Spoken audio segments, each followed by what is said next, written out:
नमस्कार, agriculture warriors club में आप सभी का बहुत बहुत स्वागत है। मैं हूं आपकी होस्ट और आज 14 जनवरी 2026 के सबसे ज़रूरी अखबारों का विश्लेषण करने के लिए हम सब यहां हैं। चलिए सीधे उन खबरों की ओर बढ़ते हैं जो आपकी परीक्षा की तैयारी के लिए सबसे ज़्यादा मायने रखती हैं। तो आज हम क्या क्या कवर करने वाले हैं। सबसे पहले एक नज़र डालेंगे आज की बड़ी सुर्खियों पर, फिर देखेंगे कि ये हमारे यूपीएससी सिलेबस से कैसे जुड़ती हैं। इसके बाद दो सबसे अहम एडिटोरियल का गहराई से विश्लेषण करेंगे, फिर आएगा हमारा खास सेगमेंट द एग्रीकल्चर कनेक्ट, और आखिर में मेंस के लिए एक प्रैक्टिस क्वेश्चन, प्रीलिम्स के लिए कुछ क्विक फैक्ट्स और बाकी जरूरी खबरें। तो चलिए बिना देर के शुरू करते हैं। तो आज सुर्खियों में क्या है, देखिए, जर्मनी के चांसलर भारत आए हैं, जिससे भारत और यूरोपियन यूनियन के रिश्ते खासकर व्यापार और रक्षा के क्षेत्र में और मजबूत होने की उम्मीद है। दूसरी तरफ ईरान में आर्थिक तंगी की वजह से बड़े पैमाने पर विरोध प्रदर्शन हो रहे हैं, जो वहां के सिस्टम की गहरी कमजोरियों को उजागर कर रहा है। अपने देश में केरल विधानसभा ने एक नया भाषा बिल पास किया है, जिसने भाषाई अल्पसंख्यकों के अधिकारों को लेकर एक नई बहस छेड़ दी है। टेक्नोलॉजी की दुनिया में सरकार शायद स्मार्टफोन कंपनियों से उनका सोर्स कोड बताने को कह सकती है, जिस पर चर्चा गर्म है। और हां, अंतर्राष्ट्रीय स्तर पर ओईसीडी ने 15% ग्लोबल मिनिमम टैक्स पर कदम आगे बढ़ा दिए हैं। अंतरिक्ष से भी एक बड़ी खबर है। 1972 के बाद नासा का पहला मानव युक्त चंद्र मिशन आर्टेमिस 2 अपनी अंतिम तैयारी में है। अब सबसे जरूरी बात, ये सारी खबरें हमारे सिलेबस से कैसे जुड़ती हैं। देखिए, केरल का भाषा बिल सीधे सीधे GS2 के फेडरलिज्म और भाषाई अल्पसंख्यकों के अधिकारों से जुड़ा है, मतलब आर्टिकल 350B। भारत जर्मनी संबंध GS2 में बायलैटरल एग्रीमेंट्स का क्लासिक उदाहरण है। ईरान में जो हो रहा है वो हमें समझाता है कि दूसरे देशों की नीतियां भारत के हितों पर कैसे असर डालती हैं। ये भी GS2 का ही एक टॉपिक है। AI का पर्यावरण पर असर GS3 के एनवायरमेंटल इंपैक्ट असेसमेंट का हिस्सा है। और ग्लोबल मिनिमम टैक्स, वो GS3 में इंडियन इकोनॉमी और संसाधनों को जुटाने वाले चैप्टर से सीधा सीधा लिंक होता है। तो याद रखिए, करंट अफेयर्स सिलेबस से बाहर की कोई चीज नहीं है, बल्कि उसका ही एक प्रैक्टिकल रूप है। चलिए अब आज के दो सबसे जरूरी एडिटोरियल को थोड़ा गहराई से समझते हैं। पहला है ईरान में चल रही उथल-पुथल पर। हुआ यूं है कि ईरान की करेंसी रियाल की कीमत 45% तक गिर गई। इसके विरोध में तेहरान के जो बड़े बड़े व्यापारी हैं, जिन्हें बाजारी कहते हैं, वो सड़कों पर उतर आए हैं। अब आप सोचेंगे कि इसमें नया क्या है। नया ये है कि इस बार सरकार के सामने सिर्फ आम लोग नहीं, बल्कि ये प्रभावशाली व्यापारी और देश की युवा आबादी है, जिनकी उम्मीदें कुछ और हैं। भारत के लिए ये चिंता की बात इसलिए है क्योंकि ईरान में जरा सी भी अस्थिरता का सीधा असर खाड़ी देशों में काम कर रहे हमारे लाखों लोगों, तेल की सप्लाई और सेंट्रल एशिया तक हमारी पहुंच पर पड़ता है। अब बात करते हैं दूसरे एडिटोरियल की, जो आर्टिफिशियल इंटेलिजेंस की उस कीमत के बारे में है जिस पर हम ज्यादा ध्यान नहीं देते, यानी पर्यावरण पर इसका असर। क्या आप जानते हैं कि एक बड़े AI मॉडल को ट्रेन करने में 6 लाख पाउंड से भी ज्यादा कार्बन डाइऑक्साइड निकलती है? और चैट जीपीटी पर एक सवाल पूछने में गूगल सर्च से 10 गुना ज्यादा बिजली लगती है? तो भारत को क्या करना चाहिए? हमें सबसे पहले AI के असर को मापना होगा, एनवायरमेंटल इंपैक्ट असेसमेंट यानी EIA के दायरे में AI प्रोजेक्ट्स को लाना होगा, और टेक कंपनियों के लिए ESG स्टैंडर्ड्स बनाने होंगे। मतलब कंपनियों को बताना होगा कि वो पर्यावरण और समाज के प्रति कितनी जिम्मेदार हैं। और अब हमारे चैनल का वो सेगमेंट जो इसे सबसे खास बनाता है, द एग्रीकल्चर कनेक्ट।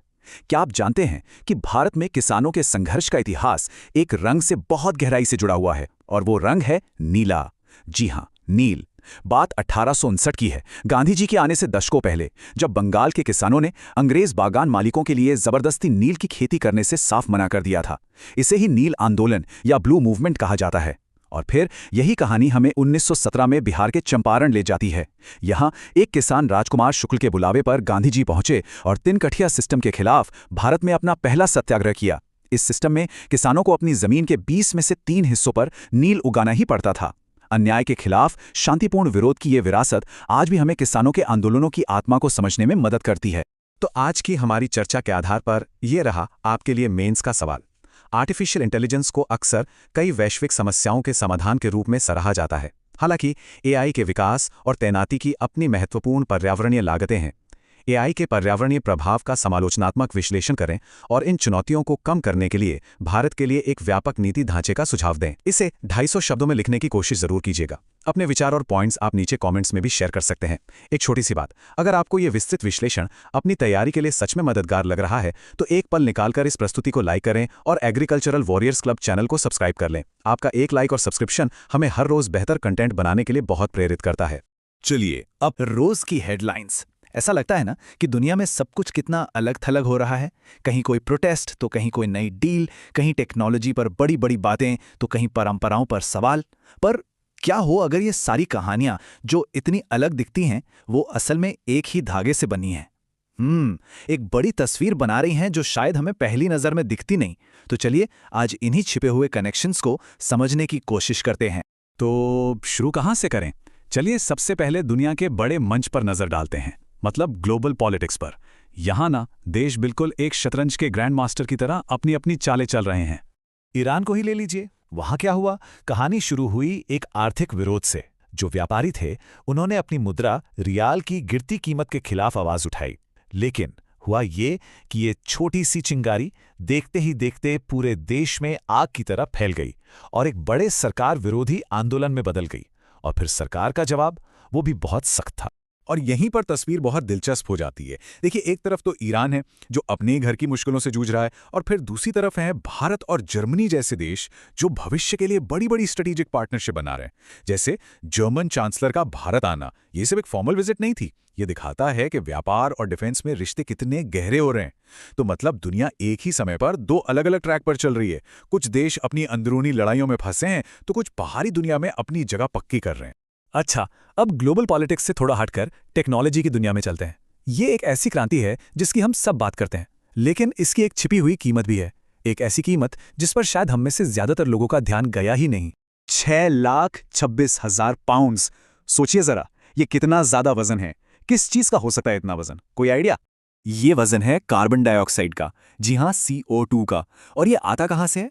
सिर्फ एक बड़े AI मॉडल को ट्रेन करने से।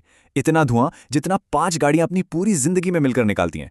है ना चौंकाने वाली बात? मतलब हमारी जो ये डिजिटल दुनिया है उसका पूरा बोझ हमारा असली पर्यावरण उठा रहा है। और बात सिर्फ कार्बन की नहीं है। AI को चलाने के लिए जो बड़े बड़े डेटा सेंटर्स होते हैं ना, उनको चाहिए बेहिसाब बिजली और पानी। एक अंदाजा है कि 2027 तक ये डेटा सेंटर्स अरबों क्यूबिक मीटर पानी पी जाएंगे। यही है वो कीमत जिस पर अब पूरी दुनिया में एक सीरियस बहस शुरू हो गई है। अब देखिए, इस पूरी डिजिटल दुनिया की तिजोरी की एक चाबी होती है, उसे कहते हैं सोर्स कोड। अगर आसान भाषा में समझें तो ये किसी भी ऐप या सॉफ्टवेयर का ब्लूप्रिंट है, मतलब उसका सीक्रेट फॉर्मूला। और ये किसी भी कंपनी का सबसे बड़ा, सबसे खुफिया खजाना होता है। और अब असली बहस इसी पर छिड़ी है। क्या सरकारों को हमारे स्मार्टफोन के इस ब्लूप्रिंट तक, इस सोर्स कोड तक पहुंच मिलनी चाहिए? सरकारें कहती हैं ये राष्ट्रीय सुरक्षा के लिए जरूरी है। वहीं कंपनियां कहती हैं ये हमारी टेक्नोलॉजी और लोगों की प्राइवेसी पर सीधा हमला है। तो ये वही पुरानी लड़ाई है, सुरक्षा बनाम निजता की। तो चलिए अब दुनिया के बड़े कैनवस से थोड़ा जूम इन करते हैं और एक देश के अंदर झांक कर देखते हैं कि वहां क्या बदलाव चल रहे हैं।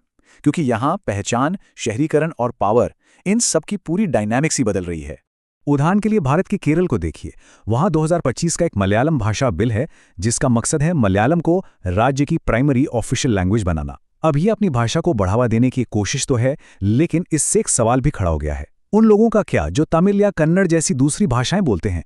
उनके अधिकारों का क्या होगा? और इसी बीच ना एक और बहुत बड़ा बदलाव हो रहा है। ऐसा बदलाव जो अक्सर हेडलाइंस में नहीं आता। वो ये है कि भारत का जो असली भविष्य है ना, वो अब सिर्फ दिल्ली, मुंबई जैसे बड़े शहरों में नहीं बन रहा, बल्कि देश के छोटे छोटे शहरों में आकार ले रहा है। और ऐसा क्यों हो रहा है? सीधा सा हिसाब है। बड़े शहरों में अब जगह और रिसोर्सेज दोनों कम पड़ रहे हैं, तो अब पैसा और ग्रोथ इन छोटे शहरों की तरफ भाग रहा है और उन्हें बहुत तेजी से बदल रहा है। और जब बात पावर की आती है तो भारत का चुनावी इतिहास एक बहुत ही दिलचस्प पैटर्न दिखाता है। देखिए, अक्सर होता क्या है कि जब किसी पार्टी को बहुत बड़ा, मतलब जबरदस्त मैंडेट मिलता है ना, तो उसके साथ उम्मीदों का एक पहाड़ भी खड़ा हो जाता है। चाहे वो राजीव गांधी की 400 से ज्यादा सीटों वाली रिकॉर्ड जीत हो या फिर जनता पार्टी की लहर। इतिहास गवाह है कि इतने बड़े जनादेश को संभालना और उसे बनाए रखना बहुत ही मुश्किल काम है। अब एक ऐसे टॉपिक की तरफ बढ़ते हैं जो थोड़ा ठहरकर सोचने पर मजबूर करता है। ये कहानी है इस बारे में कि कैसे सिंबल्स, मतलब प्रतीक, कहानियां और यहां तक कि रंग, ये सब समाज के उन लोगों के लिए न्याय की लड़ाई का हथियार बन जाते हैं जिन्हें अक्सर किनारे कर दिया जाता है। मशहूर लेखिका और एक्टिविस्ट महाश्वेता देवी ने एक बार लिखा था, मेरा भारत अभी भी अंधेरे के पर्दे के पीछे रहता है। सोचिए जरा, कितनी गहरी बात है ये। ये हमें उन करोड़ों लोगों की याद दिलाता है जिन्हें मेनस्ट्रीम समाज अक्सर देखता ही नहीं, अनदेखा कर देता है। उनके 100वें जन्मदिन के मौके पर हम उन्हें याद करते हैं और उनके काम को भी। उन्होंने अपनी पूरी जिंदगी उन लोगों को आवाज देने में लगा दी जिनकी कहानियां कभी सुनी ही नहीं जाती थीं। और सच तो ये है कि वंचितों और आदिवासियों के हक की ये लड़ाई आज भी उतनी ही जरूरी है जितनी तब थी। और जब प्रतीकों की बात हो ही रही है तो भारत में नीले रंग की कहानी तो कमाल की है। सोचिए, ये रंग पहले 19वीं सदी में किसानों के नील विद्रोह का प्रतीक बना, फिर ये गांधी जी के चंपारण सत्याग्रह से जुड़ गया, और फिर डॉक्टर अंबेडकर के नीले सूट ने इसे दलित स्वाभिमान और बराबरी का एक ऐसा प्रतीक बनाया जो अमर हो गया। और आज वही नीला चक्र हमारे तिरंगे के बिल्कुल बीच में है। और अब आते हैं आखिरी हिस्से पर। चलिए थोड़ा भविष्य की ओर देखते हैं और उन चीजों पर सवाल उठाते हैं जिन्हें हम बस नॉर्मल मानकर चलते हैं, बिना सोचे समझे। जरा इस तस्वीर को देखिए। कीड़े मकोड़े, कई लोगों के लिए तो इन्हें खाने का ख्याल भी बड़ा अजीब होगा, है ना? लेकिन सच ये है कि दुनिया के कई हिस्सों में और भारत में भी कई समुदायों में ये पीढ़ियों से खाया जाता रहा है। ये उनके खाने का एक जरूरी हिस्सा है। अब जरा ये डेटा देखिए। ये साफ साफ दिखाता है कि 1 किलो प्रोटीन बनाने के लिए मवेशियों के मुकाबले झिंगुरों को कितने कम रिसोर्सेज की जरूरत पड़ती है। मतलब बहुत ही कम जमीन, बहुत कम पानी और बहुत ही कम चारा। यही बात इन्हें प्रोटीन का एक सुपर सस्टेनेबल सोर्स बनाती है। और सबसे मजेदार बात पता है क्या है? कीड़े खाना कोई नया फैशन नहीं है। ये एक पारंपरिक आदत है जो पीढ़ियों से चली आ रही थी, लेकिन शहरीकरण और मॉडर्न लाइफस्टाइल ने हमें इससे दूर कर दिया।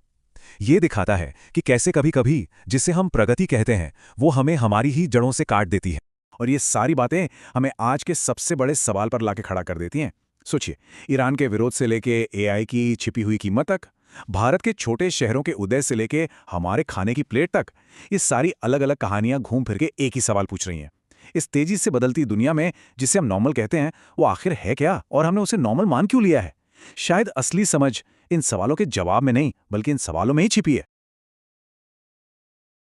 प्रीलिम्स के लिए कुछ जरूरी फैक्ट्स पर तेजी से एक नजर डालते हैं। दिल्ली में पिछले 3 साल में जनवरी का सबसे ठंडा दिन, पारा 3 डिग्री सेल्सियस। भारत जर्मनी का व्यापार $50 बिलियन से ज्यादा हो गया है। ईरान में $1 का सरकारी रेट 42,000 रियाल है, लेकिन बाजार में 14 लाख रियाल से भी ऊपर। चंपारण सत्याग्रह साल 1917 में हुआ था। जबरन नील की खेती तिनकठिया सिस्टम के तहत होती थी। नासा के मानवयुक्त चंद्र मिशन का नाम है आर्टेमिस 2। बोइंग को 1175 नए विमानों के ऑर्डर मिले हैं। मुंबई निकाय चुनावों के लिए 25,000 से ज्यादा पुलिसकर्मी तैनात किए गए और हरियाणा पुलिस ने गन कल्चर को बढ़ावा देने वाले 67 गाने हटा दिए हैं। और जाते जाते कुछ और जरूरी खबरें संक्षेप में। भारत और जर्मनी ने रक्षा उपकरणों में टेक्नोलॉजी पार्टनरशिप के लिए एक defence industrial corporation roadmap sign किया है, लेकिन रूस के मुद्दे पर दोनों देशों में अभी भी मतभेद हैं। केरल की राजनीति में स्थानीय चुनावों में यूडीएफ ने अच्छा प्रदर्शन किया है, पर 2026 के विधानसभा चुनाव से पहले उसे पार्टी की अंदरूनी खींचतान और बीजेपी के बढ़ते प्रभाव जैसी चुनौतियों का सामना करना पड़ेगा। और एक बहुत ही महत्वपूर्ण रिपोर्ट ये बता रही है कि भारत के छोटे शहर बड़े शहरों के दबाव की वजह से तेजी से तो बढ़ रहे हैं, लेकिन वहाँ अनौपचारिक रोजगार और खराब गवर्नेंस जैसी समस्याएं भी बढ़ रही हैं। इसी के साथ आज का हमारा विश्लेषण यहीं समाप्त होता है। हमारे साथ जुड़ने के लिए आपका बहुत बहुत धन्यवाद। कल फिर मिलेंगे अखबारों की नई सुर्खियों के साथ। तब तक पढ़ते रहिए और आगे बढ़ते रहिए।